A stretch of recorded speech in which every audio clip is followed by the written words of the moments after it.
David Sauers, welcome to the Entrepreneur Next Door. It's a pleasure to have you. Thank you for taking time to do this. Let's start, as we always do. Introduce yourself. Ah, great. I appreciate you having me on. It's so kind to for you to allow me to be on here. Uh, my name's David Sauers, like you said, and I am the co-founder of Royal Restrooms, which is a luxury portable restroom trailer company. Okay, perfect, short and sweet. And I haven't interviewed or had too many what I believe they call someone like you a Southern gentleman. Because you were so kind in the way you started the conversation. So thank you for that. Well, yes, sir. Um, so you've been in business for something like 20 years, right? You started 2003, 2004. Um, I'm not going to take you through or ask you about the business itself because it's Royal Bathrooms, and we'll talk about this in a minute.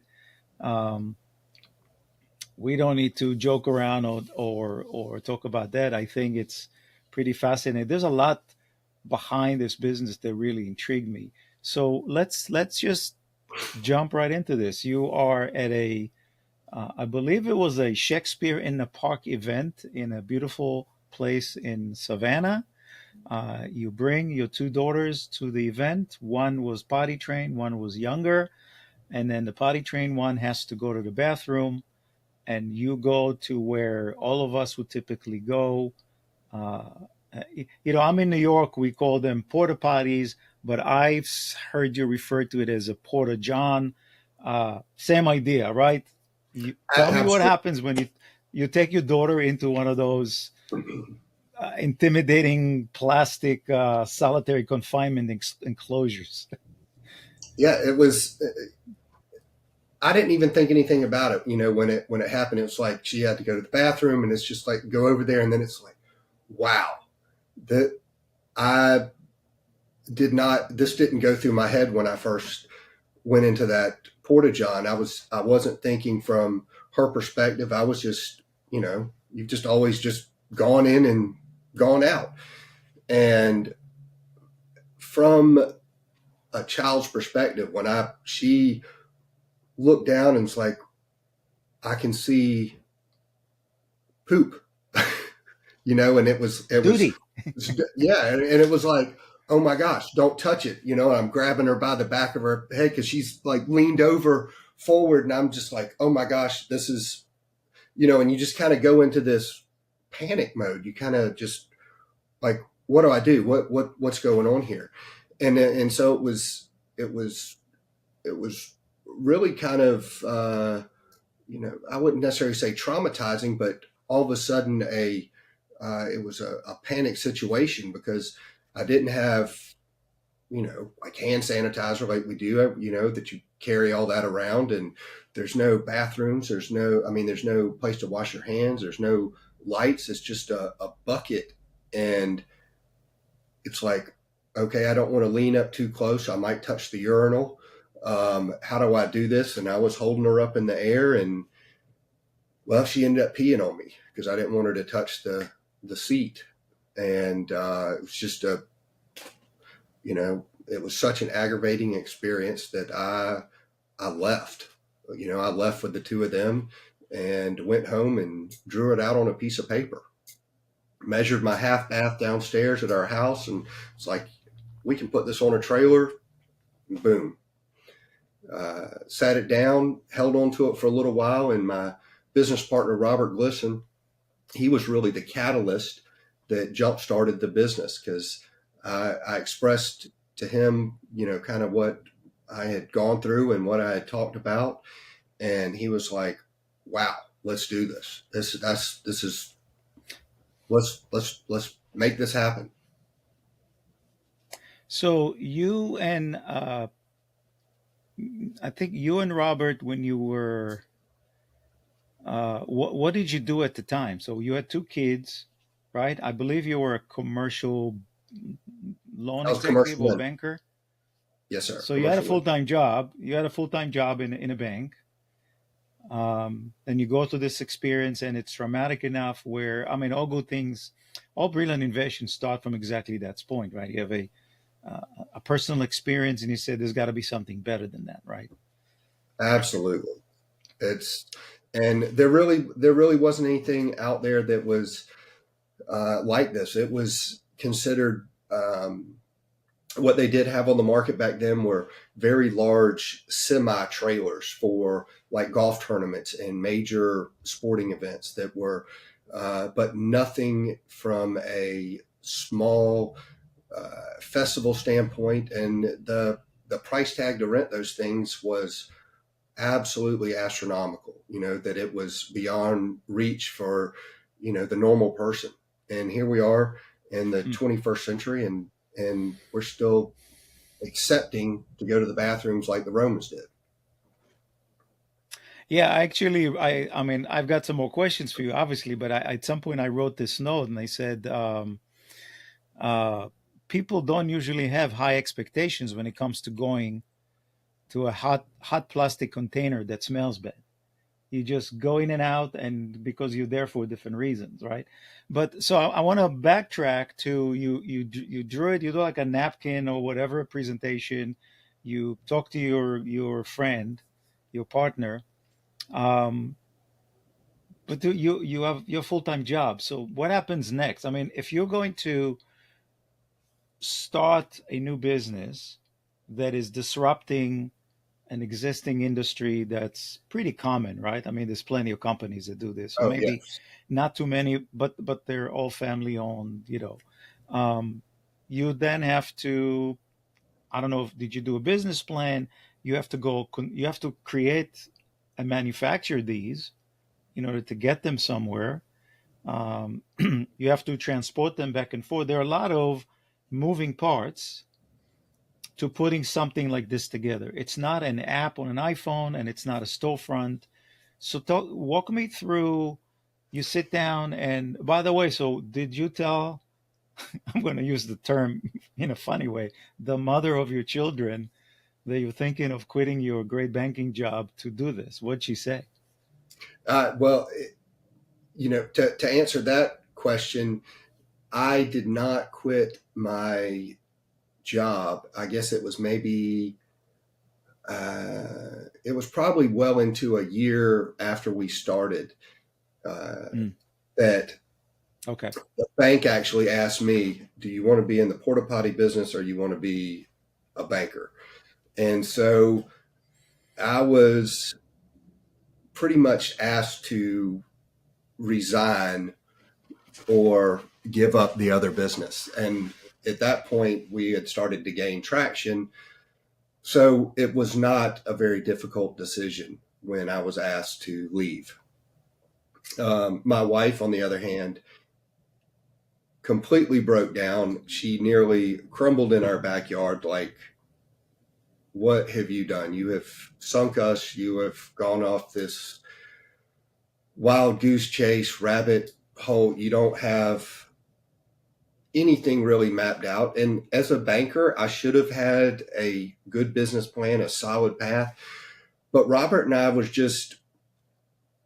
we just kind of took it and ran with it. We didn't have really any true vision of massive expansion or even from a franchise standpoint. We looked at it as, hey, we're just going to build some trailers and see if they rent out. If not, we'll use it to write off, or we'll just have really fancy bathrooms and a failed experiment. Um, so it really, we didn't mean for it to take off. And actually, it was very difficult when we first got the trailers, and people are just like, "Why are you doing this? You're crazy. Nobody's going to want that." And it's like, why would you not? But it was very hard to get people to accept the idea for paying for a trailer, because I mean back then we were charging, we wanted $600-700 for a 2 or 3 stall restroom, and but you know, because of the price to build these things were very expensive. And What was that? So David, so quick question. Well, two questions. One, well, you're a banker. How'd you get the money to actually finance or support the manufacturing piece of it? uh, I borrowed on a home equity line. I went and got a home equity line out of my mortgage. So I borrowed off of our Yeah. mortgage, and Robert did the same thing. And you know, we basically put about $50,000 in each to start our little business. We already had vehicles to pull the trailers around. We already had cell phones. We already had computers. So the only real extra business expense that we had was, you know, some marketing material, putting up a website, and you know, just insurance, things like that. Our business can really be operated as maybe kind of like a side hustle to begin with. That was kind of what we were doing. It was a little side hustle. It's kind of like the people that buy a rental property. They say they're property managers, or you know, they own real estate, but really they only own one piece of one house or maybe two houses that they rent somewhere. So it's not really their business. It's just kind of a side hustle. Yeah. And So what you what Robert and I did was we kind of operated this as a small side hustle. We really didn't have a huge organizational plan or any aspirations to make it bigger than what it was. It was just something small, something that we, you know, made $1,000 a month on or something, you know, rented it out. Um, and, and it wasn't until I guess people really took grasp of it, and they're like, you know, we want more of these. We want, and next thing you know, we're renting out. We have to buy more trailers and buy more trailers, and then we had to go to the bank and create a business plan, and we had to borrow money, and you know, it was we put the cart way up, well before the horse. Let's just say that.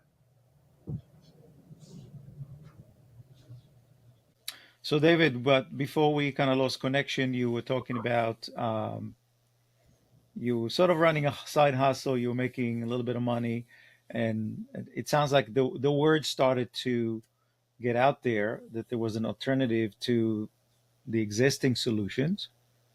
Um, and then that you sort of like, I don't want to call you the accidental royal bathroom guy, but it sounded like it took a life of its own, right? It was, and it really was an accident. And we're fortunate being in Savannah, Georgia. We are a very much a tourist city. So all of a sudden, we're getting phone calls from like New York. We're getting calls from Texas. We're getting calls from California. We're getting calls from Las Vegas. And it's like, what in the world is going on? All of Mm. these people are calling, and it was crazy. Here we are. We sent trailers out to Las Vegas. We sent them out to California. We sent them up to Flushing, New York. And we're all of a sudden having to hire drivers, and we're flying out to Las Vegas for, you know, basically one day, and then flying back home so that we can get back to work.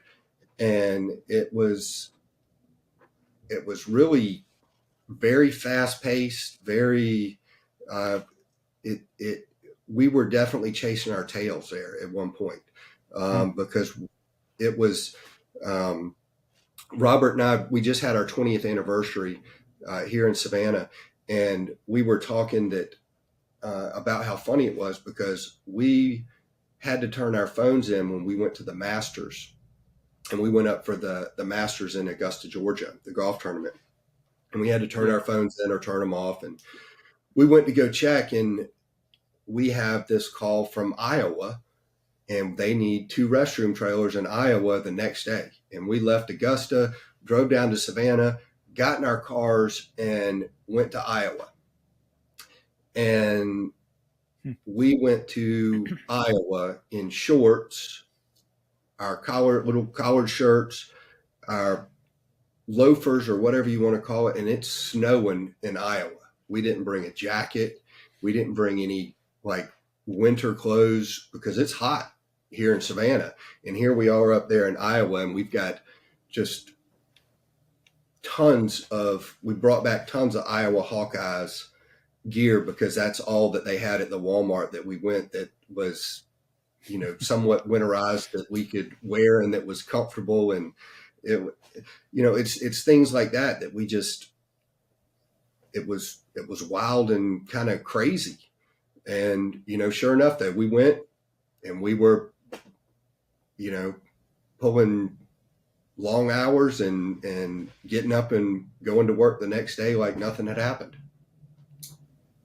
So I want to backtrack a little bit to um, talk a little bit of marketing because it's part of uh, obviously key factor in any startup business or existing business.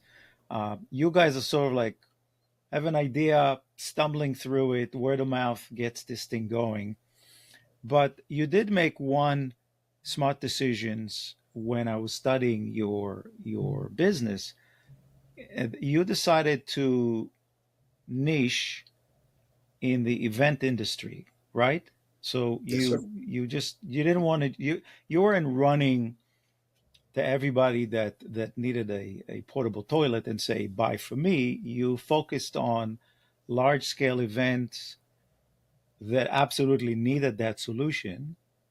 Were you looking for higher end events or it didn't matter? It could be anything that needed that solution on the ground. No, we primarily focus our stuff with not actually large events, but that mid-size event market, um, but also the wedding industry.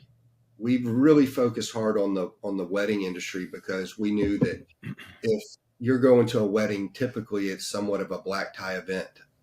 So we pushed that market and kind of found that that was an easy threshold to jump into because they already wanted another solution. And with offering the Royal Restrooms, we gave them that opportunity and brides and places that traditionally were not held, because we could do it outside and people could do the bigger tents. They could have this more of a destination site that was not just a hotel or a golf course Yeah. center. But when we focused on the events, we really went after more family style events because of our initial experiences with the creation of Royal Restrooms. We focused on the like children's book fair, or festivals like that had parents that brought children you know that needed a baby changing station, that were concerned about those elements because uh, I'll be honest, a lot of times people when they have to go to the bathroom or their children have to go to the bathroom, they will leave an event and never come back, because they're going to go to a restaurant or a hotel. They're going to leave the event to go somewhere else if they are kind of panicked about the bathroom. Um, you know, Going to the bathroom is still one of the most private things that we do, and a lot of people have anxiety or paranoia, or they're germaphobes. They worry about going to the bathroom. So when you create an environment that is pleasant for them, they're much more relaxed, they're much more at ease, they're more likely to spend more money, they're more likely to stay longer. And when you have a festival or an event, you put all of this effort into getting the people there. You want to make sure they stay there. And the bathrooms, having a nice bathroom there ensures that, or at least it ensures that piece of the puzzle. So when you go and pitch this to an event organizer who are obviously concerned about their expenses and putting the event together, the marketing, the promotion, And here comes David and says, you can significantly enhance your customer experience for people that are participating by offering them a solution that's cleaner, hygienic, more pleasant than the I'll use the word the crap that they used to, right? Right. But then there is a cost differential. So, I mean, I would think that it will be a challenge, at least initially, to convince somebody who is the bean counter, the CFO, the person that controlled the budgets. Uh, why do we have to spend? I don't know what the price point is compared to existing solution, but let's say why do we have to spend two, three times the amount of money on porta potties where people, like I said before, they expect to go into that plastic thing, go in and out, and go back in it. So how do you get beyond this objection?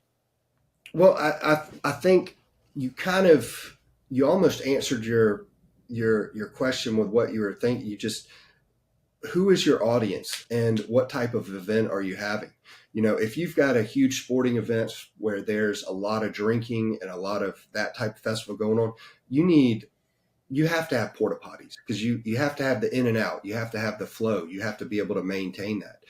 But what what kind of environment are you trying to create? Are you trying to really um, make this into you know a whole experience, where you're pulling people in from out of town to come to your festival? What Who is your end clientele? Is it the families? Is it women, or is it a party? You know, um, that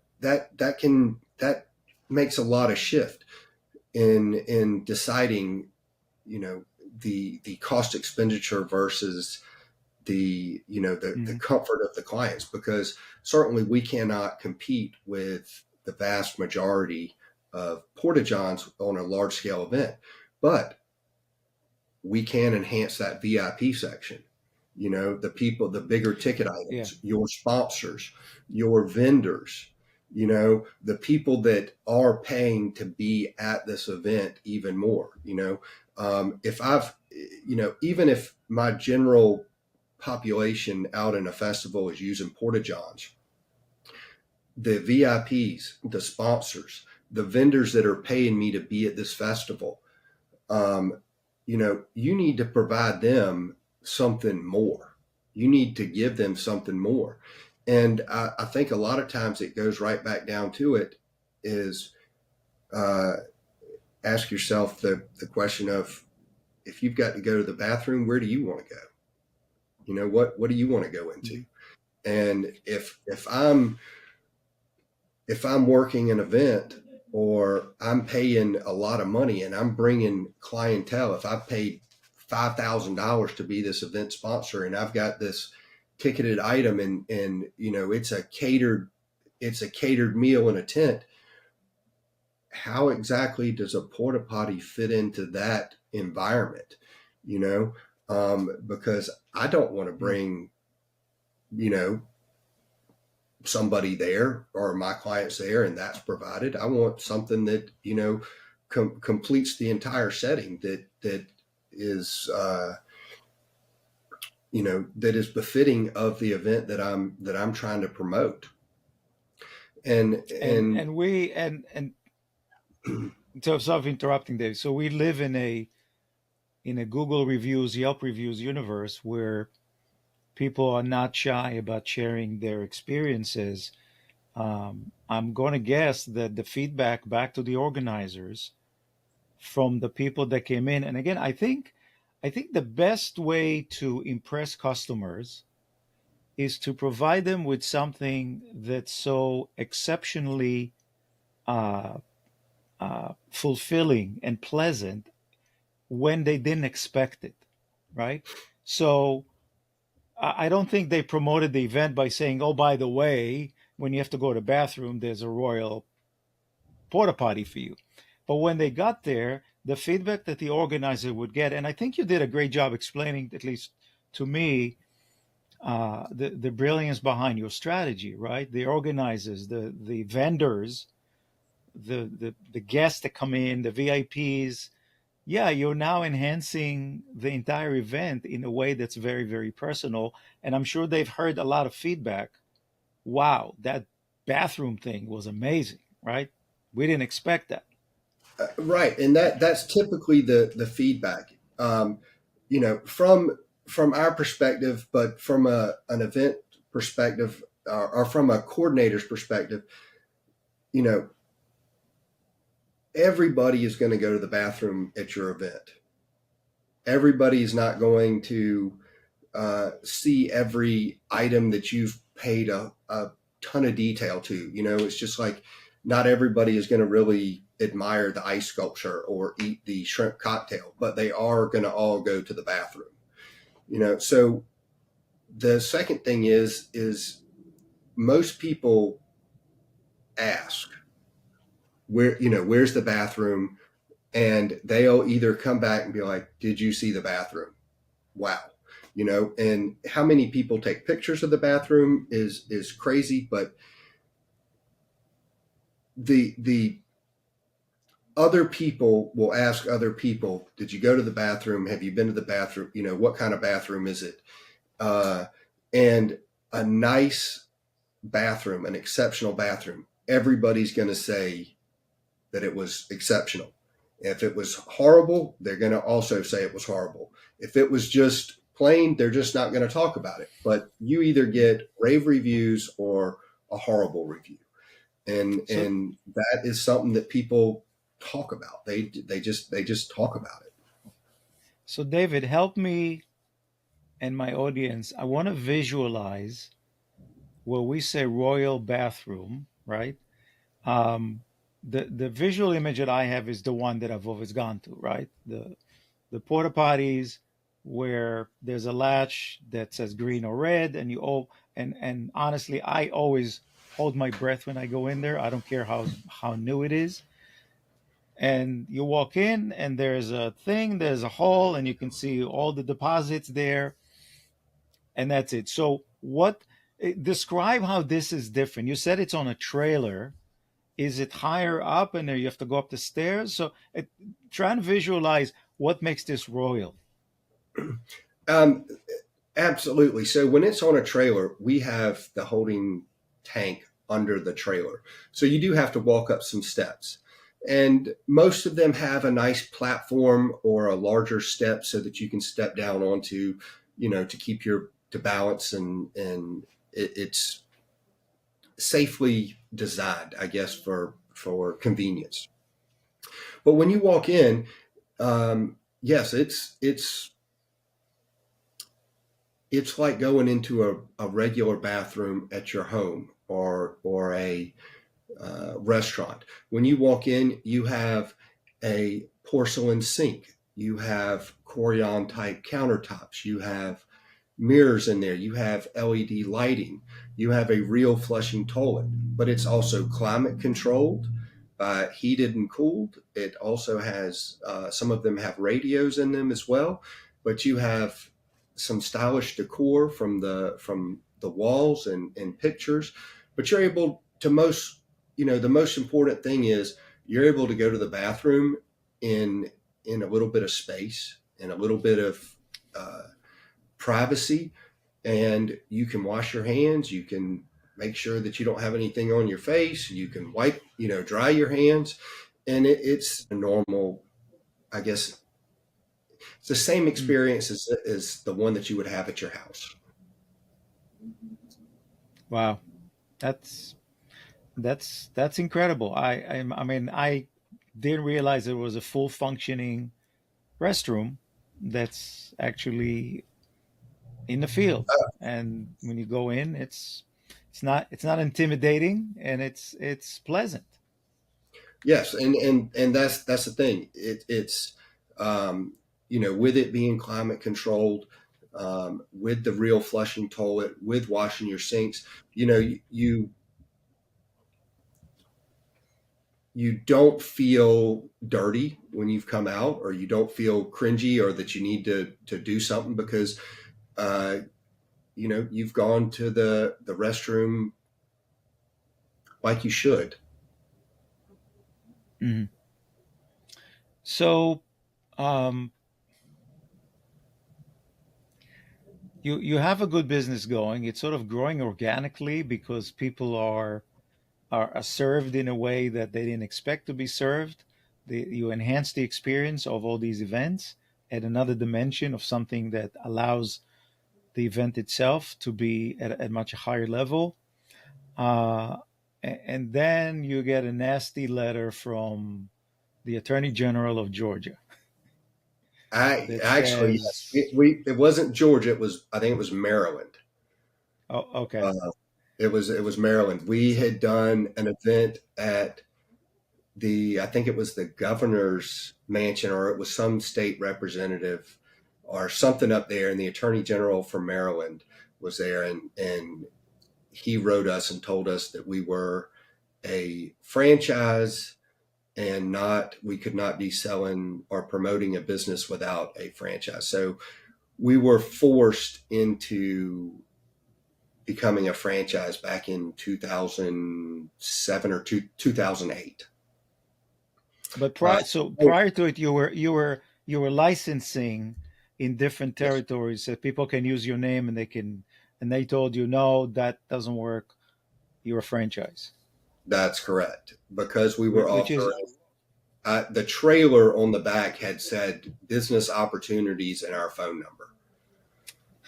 got it. So now you are thrown into probably a roller coaster of legal stuff because franchising is very tightly controlled. Yes, Um, the only way I know is because I was a franchise owner once, long time ago, and I had a client who was a franchisor, sorry. And so it's pretty complicated. It's very tightly regulated because you're telling someone, I have a great business idea for you. Here's the financial disclosure document. I think that's what's called an FDD. To tell you all about the business, give you earning opportunities, although I am not going to commit to anything, and give me $50,000 and here's your territory. Off you go. Right? It's pretty complicated stuff.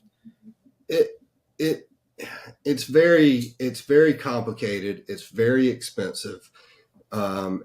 It's very time consuming, and when Robert and I started, we were selling licenses because there were no franchise attorneys in Savannah. Everything was out of state in the bigger cities in either DC or Atlanta or Chicago or New York.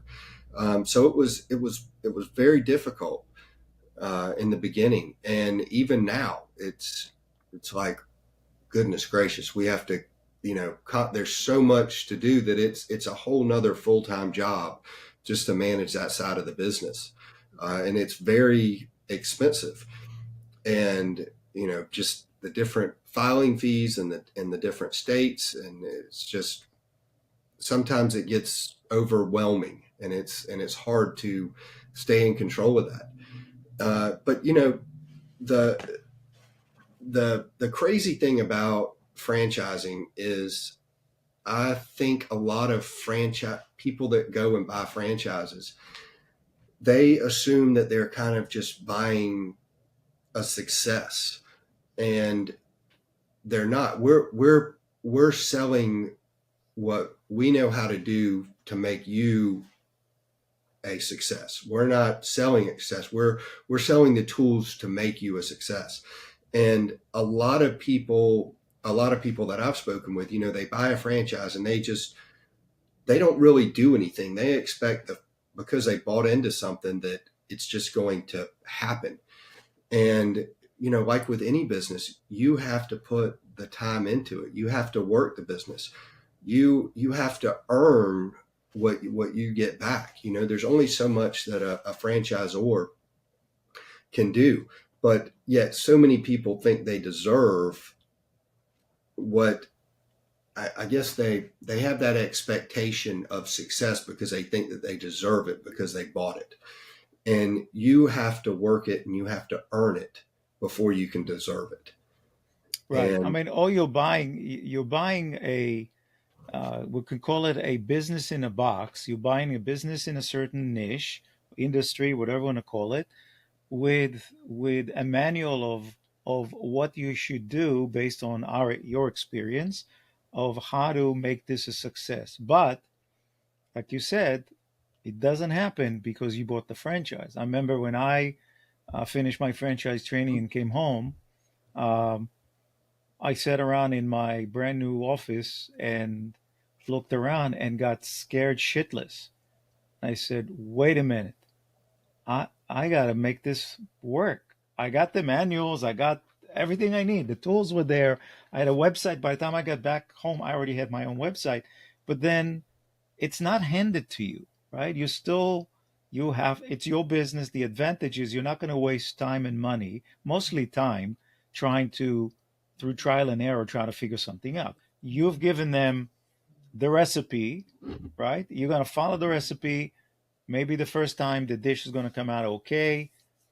Over time, maybe you improve it and it's going to be okay. But you're right. Both as a franchisee and with one of my clients who was in a recruitment business, um, it's complicated because so you're going now from serving event producers Mm-hmm. as a Royal Restroom guy to a completely different business where now you have customers who have invested and are calling you all the time and telling you, I don't get any leads.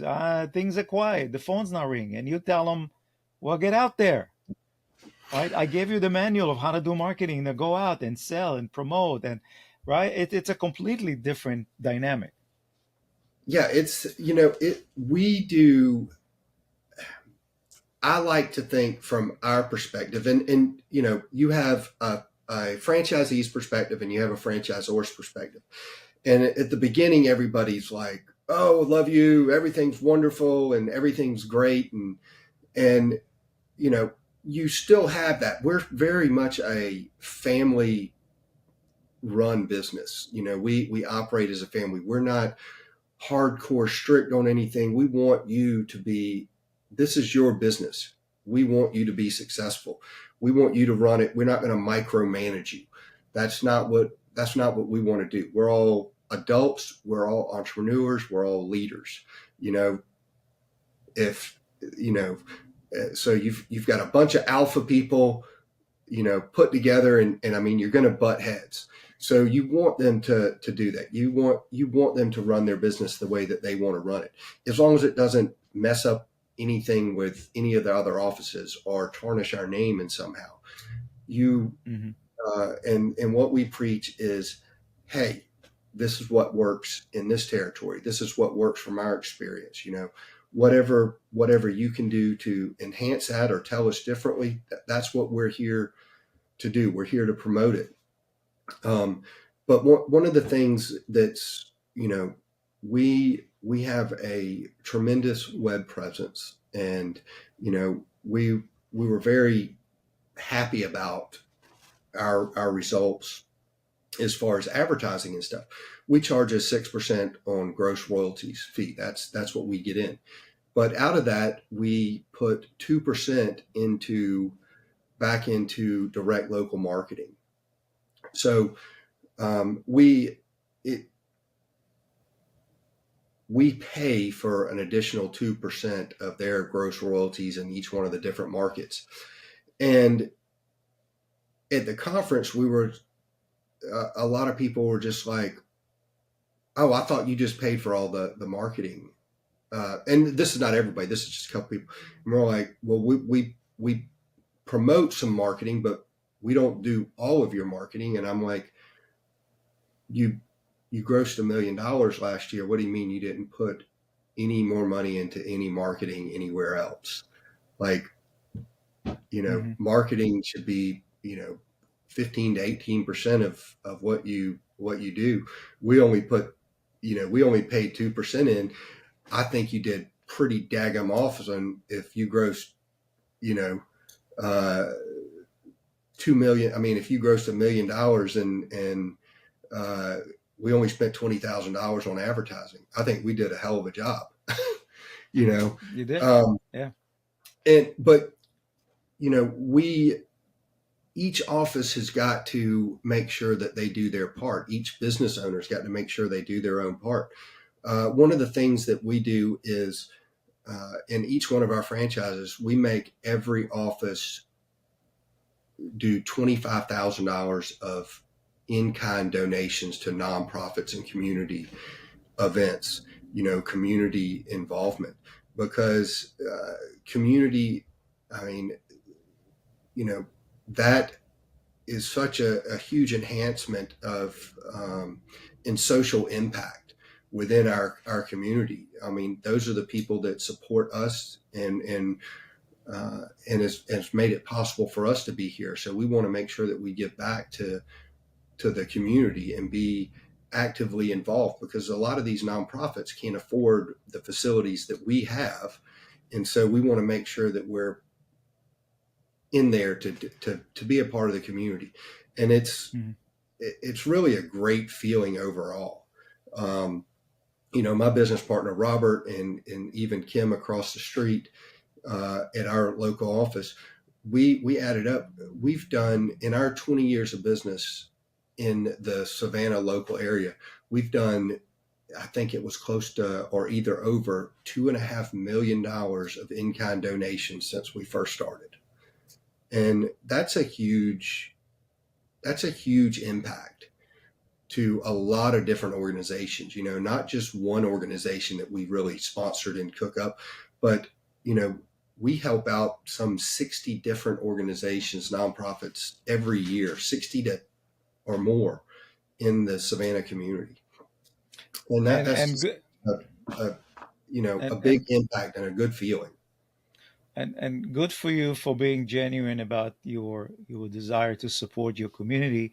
A lot of I'm not going to use the word a lot because it's not quantitative, but there are many franchisees or franchise companies that do that, but from a selfish perspective, they only support organizations where the in-kind comes back to them through additional business. You're different. You're just saying, look, I'm part of a community, and if I'm doing well, I want other organizations within our community. And if you preach that to your franchisees, and they understand the power of not just being a business in a community, but actually being part of the community by Mhm. actually actively supporting it, you can't measure that from a business perspective, right? You just can't.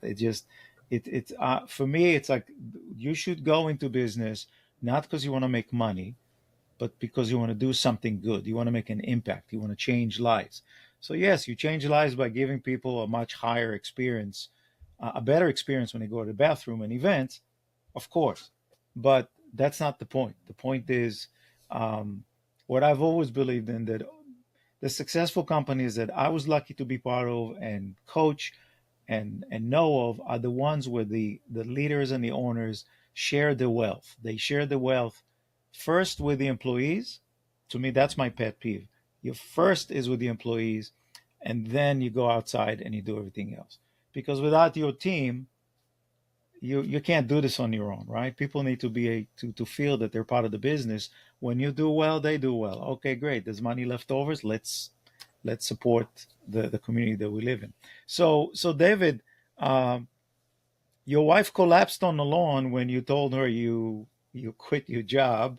How's she doing now?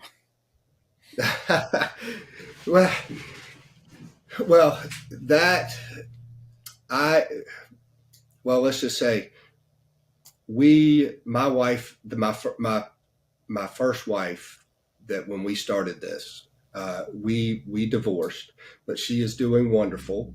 We have two Mhm. beautiful girls, Stella and Cece. Stella's 24 now, and Cece is about to be 21.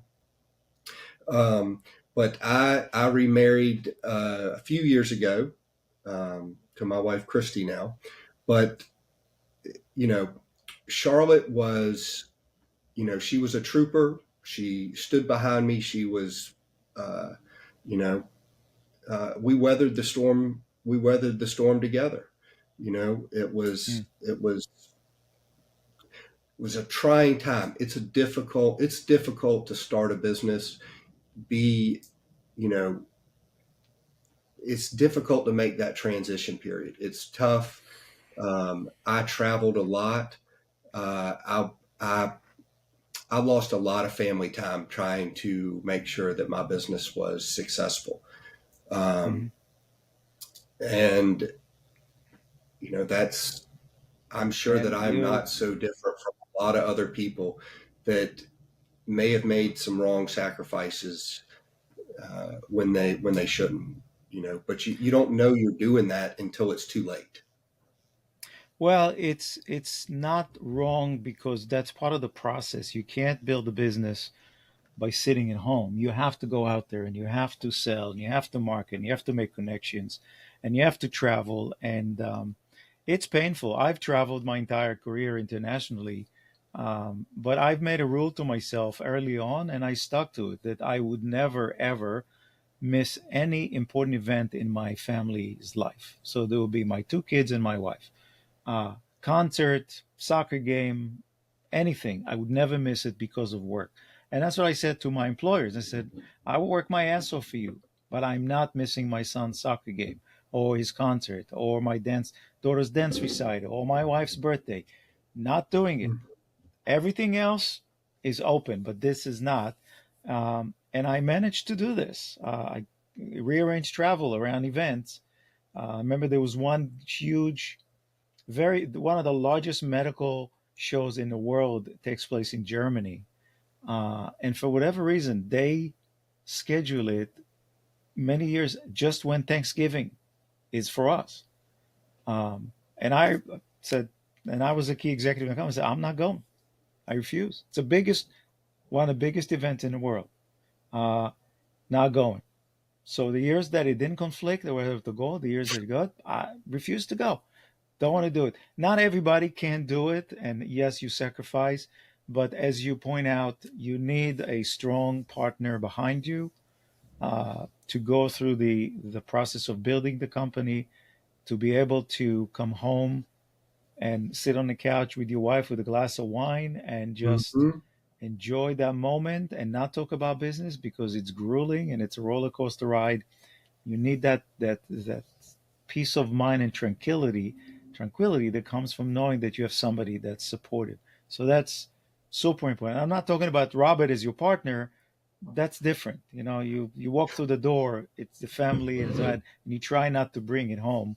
Um, And so, David, I want to go ahead. I'm sorry. Go ahead. no, I was going to say it's touch on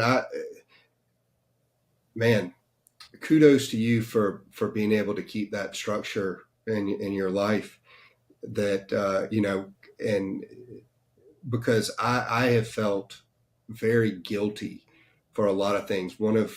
I missed my daughter Stella's birthday for about 6 years in a row because I had to go to this one event because this one event pretty much paid for their school for the next year. Mm, And I had to yeah. make sure that it was a hit. And I always felt so guilty. The thing is, she'll still bring it up to this day now. And it's like, I'm sorry, baby. I'm sorry. I didn't, I thought that was more important at the time. And I mean, I was wrong. I Yeah. was wrong. Yeah, Um, we do the best we can as parents. I was able to schedule my time because of my position in the company, so I was somewhat lucky. But this is an exceptional story. The stories are more like yours, of particularly of super successful entrepreneurs who completely missed their kids' entire 18 years they weren't home, and then I don't care what amount of money in the universe is going to make up looking at it from the kid's perspective, not from our perspective, right? We don't understand that. Daddy wasn't home. It's painful. And so when like you, I got divorced, and the only thing that I could do to this day is apologize to my kids for putting them through a divorce. I didn't want it. It happened, yes. and at least in my case, because I came from a very happy, loving home, I looked at them and I said, I don't know how you feel. My parents were not divorced. I have no clue what you're Yes. going through. And the only thing I can say is I'm sorry. We try to do the best we can to no fault of your own. Things Yeah. happen. We move on. But that's a podcast for another day. So David, I want to, Oh no, I was going to yeah, say that you know what you said about you don't know how they feel. I can reiterate that. I didn't know how they felt, but my divorce, it made me a better father. I because mm, I had taken for granted what I had before, and um, after the divorce, I became a much more. I became a better father. I was there for them. I understood them.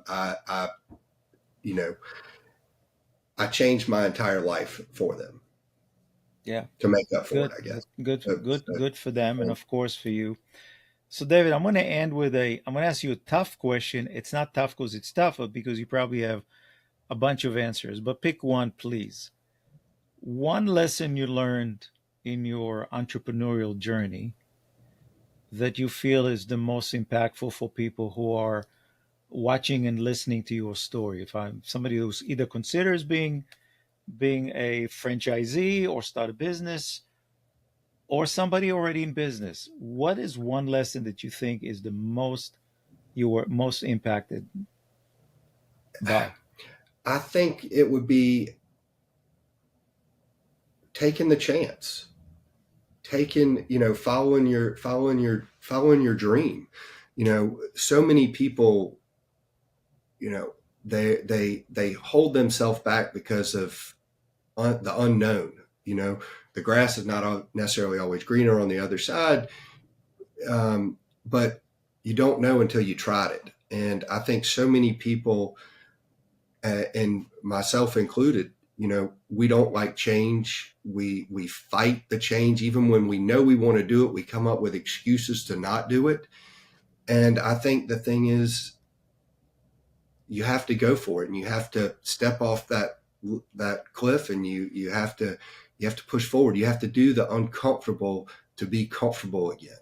You have to drive through that process to get to where you want to be, even though every bone in your body is telling you not to do it.